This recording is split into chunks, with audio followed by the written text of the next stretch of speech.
Hello, Red here, bringing part 72 of the Byzantine Empire campaign. We are still waiting for our threat to go down, and we still have a while for this to go, and we simply have to wait on this. Also, I'm going to do something very odd. Well, first off, let's get rid of that plot, because we're going to go do a few more things.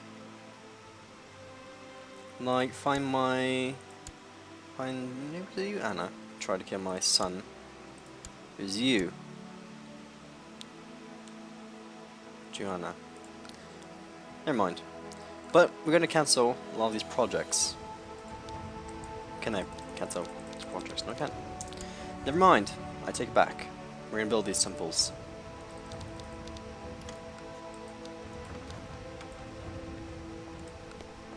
We will give these temples away as soon as we can. And we're simply waiting. We're simply waiting for things to happen.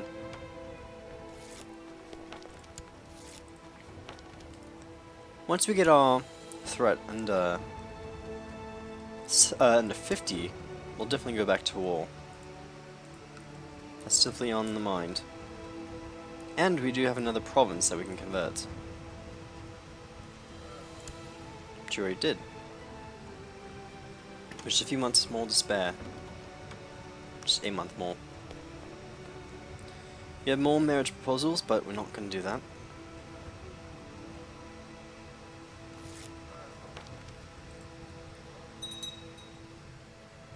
About 10 more days we can move you over to here, and then I guess you're off to France, or maybe Ferrara to change religions.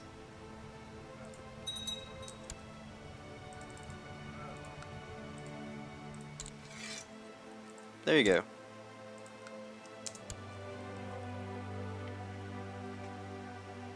We have 2 unlanded sons. I'm definitely not going to land either one of them.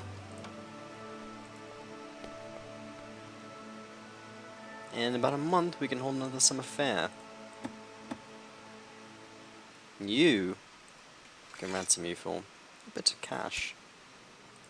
Let's go do that.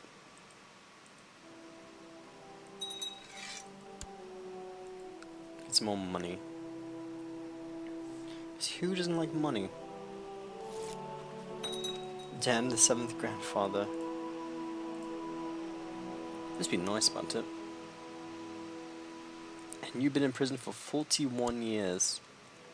You were in prison since you were 2 years old.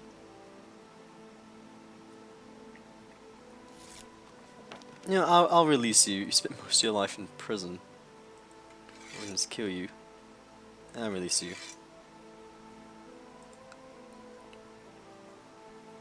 You can go out from prison. You can leave. I don't really want you there anymore.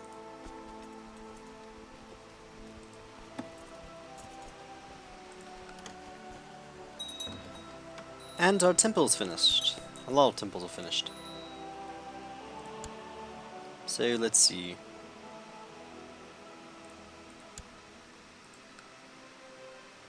Temple of Derviglio.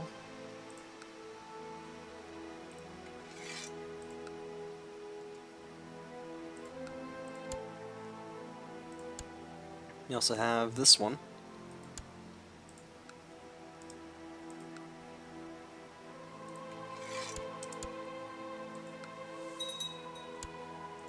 Another temple finished. Where are you? There we go.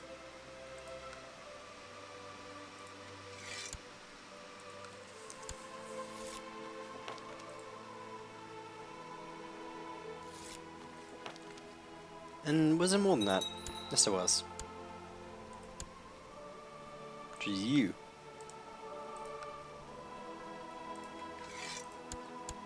There we go.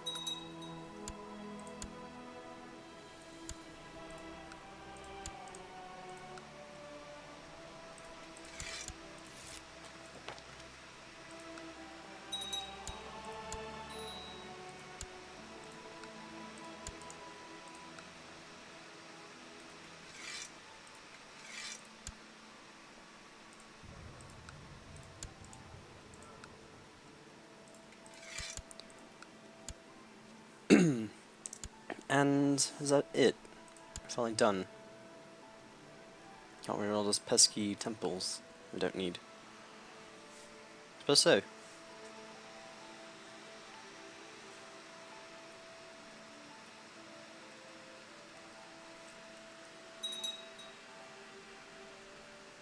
And you, King of Ruthenia, has joined the defensive pact.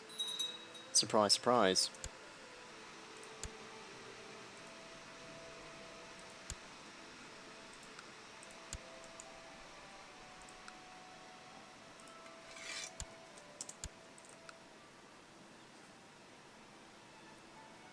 Okay, so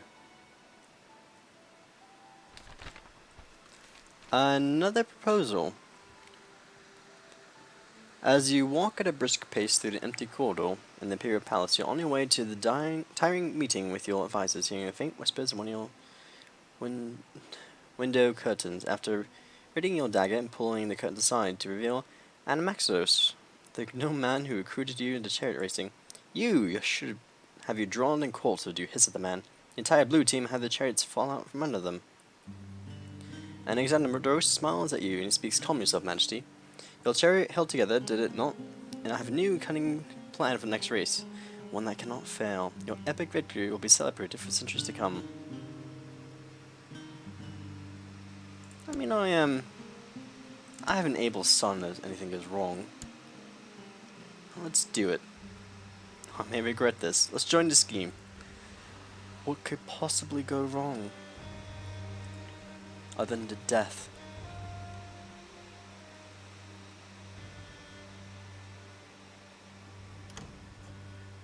Fortune favors the bold, of course.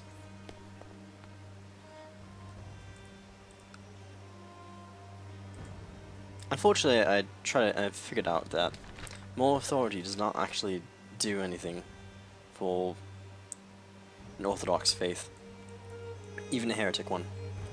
Anyway, training resumes. You resume your chariot racing, and although you're even better racer now, it still may not be enough for the best of the competitors, many of whom have been driving chariots since early childhood. Anna Xanamos approaches to tell you of his new scheme. Behold, Majesty, says he produces a small bottle within the cloak. One drop of this concoction with my associates and I only acquire the great cost, I might add, is enough to send a man running from the latrines within minutes. Each member of the green team will be offered some spiced wine by the quartermaster, a man in all employed just before the race is about to begin. I think you can see where I'm going with this, Your Grace. Gain 1 intrigue. This might actually work. The day of the second race. Once again you ride into the hippodrome in your chariot to the cheers of the people. It looks like nearly all of Constantinople has turned up for this momentous race. Spideron, your old nemesis, is instructing the rest of the green team, with the quartermaster offers them a sip of wine to fortify their resolve. All accept this offer except Spideron. Instead, he loudly proclaims that he'll offer the wine to the blue team, who need it more. Before you can object, the other blue racers happily share the wine with him. The trumpets blare and the race begins. Within seconds, a few racers leap off the chariots, sprinting for the latrines. Soon only you and Spideron remain, and sadly for you, he proves to be the better chariot racer. He can overtake you in the final lap and chariot his rides to victory. Confound it all. These plans are not working. I'm losing 50 whole prestige that I can easily make up very fast.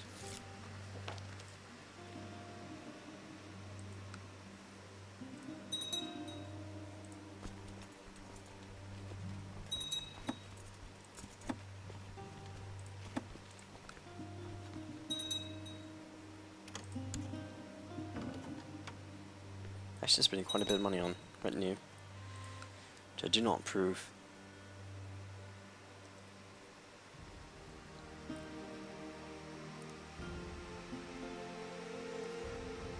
Also, it looks like France is winning the war, or defensive war, anyhow. It's 74 in favour of King Valerian the Just of France. So take that, England, I suppose. And you, yeah, I thought the King of Ruthenia had joined the Defensive Pact.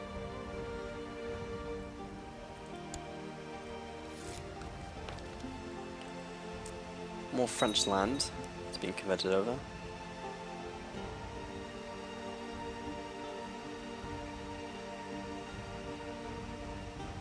Wonder if everyone here is now monarchy light. No. Not a lot. No, they simply refuse to change religions. Hopefully that won't become much of an issue here. And there's a tyranny war against the usurper. Just my guy. And I can't do anything about it since they're not an outside force. But not. No. Now have some cash. At least make you... yeah, give you some more troops. At the very least.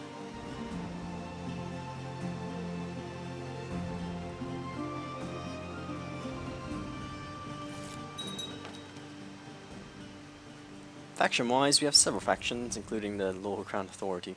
Why would you ever want a Lower Crown Authority? Look at us. We have High Crown Authority, we should have set it to max instead. Get 80% of all troops. And vassals can no longer wage war. Oh, that'd be so good. Then no one's gonna vote for this, I know that. And the King of England joined the Defensive Pact. I thought we had a truce with you.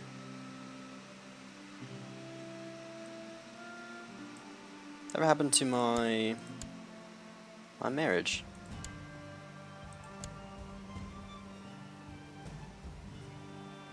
I mean, it's flipped to someone else. Oh, that's why. Can I have you killed? No.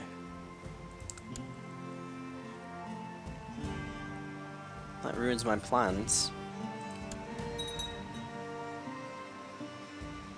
So you got replaced because someone else just inherited the throne. That kind of ruins my chances.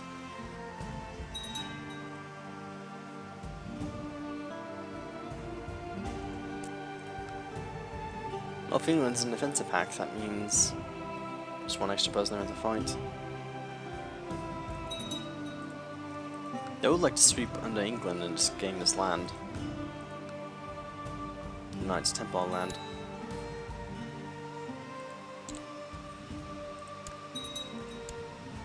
I don't think anyone has a very strong claim on them. No.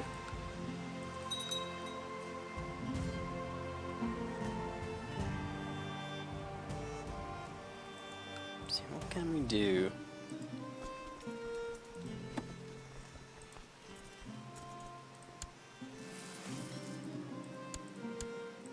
At the very least, let's change our focus to something else.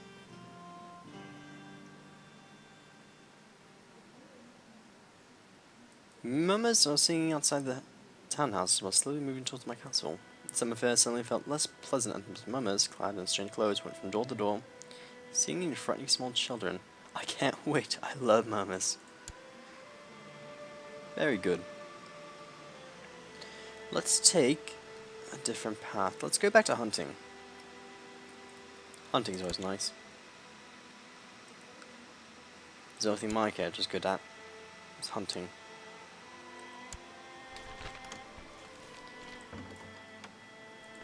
One sunny afternoon, you enjoy a quiet moment away from your advisors and under the shade from a tree in the palace garden. A sound from above catches your attention as you look up your spot. Alexander, most the chariot gnome, hiding on a branch. Your grace, he whispers with a smile. Before I suffer your wrath, I ask you hear me out. He scuttles down from the tree and gives you a new offer. Fate may have conspired against us in the past, Majesty, but this time my plan is foolproof. He flashes a toothless grin, the closest he can manage to a winning smile. Third time's a charm, eh, your Majesty? What do you say? I guess one more time. One more time can hurt. Lost prestige. What's the worst that can ever happen? Let's go resume more training.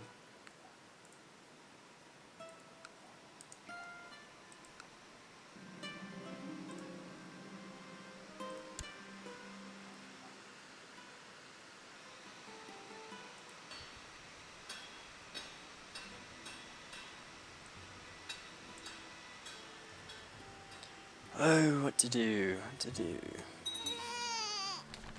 The chariot.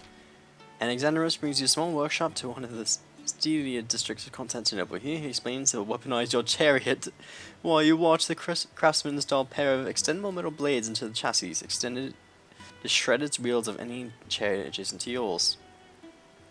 He'll train extensively with the new chariot until you have mastered its new weapons. After you're about to leave for the hippodrome on the eve of the race, Alexandros hands you a flagged mace. For good measure, he explains. Let us hope it's not come to that. The hippodrome. Oh no.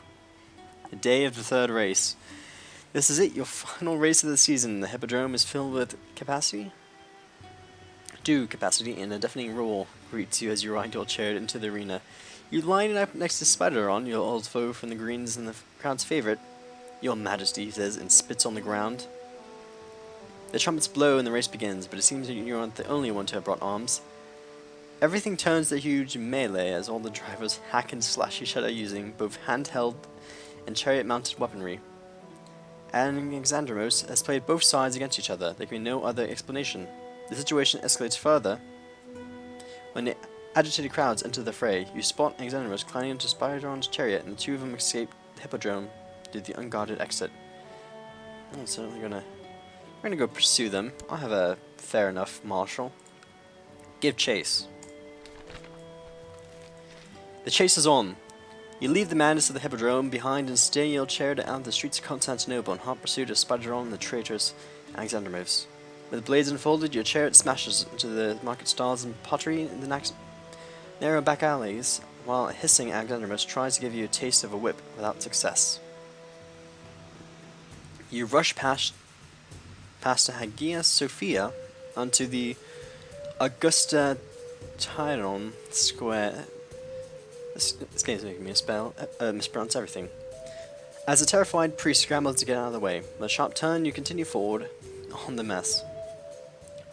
The main thoroughfare and sped past ox carts in the form of Constantine before Spideron abrupt turns north towards the Golden Horn. You finally lose control of the chariot at the docks and crash into some stacked crates. You step out of the chariot and draw your mace. Give no quarter. We are the Emperor.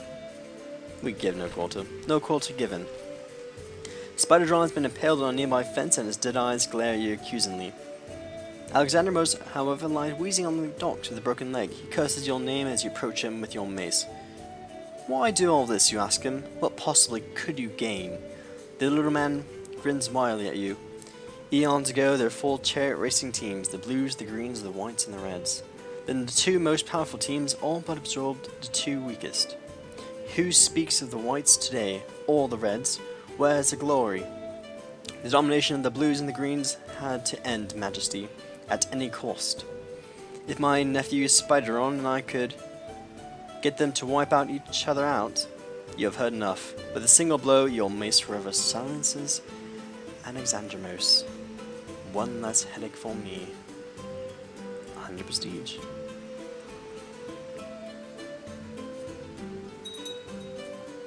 And that was the end of that.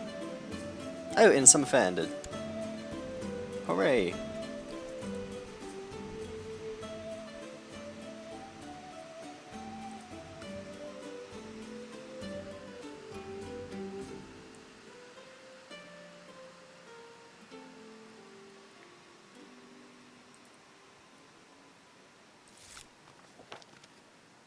And more people want to kill more people.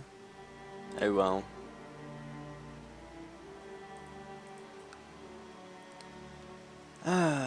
It's good to be Emperor.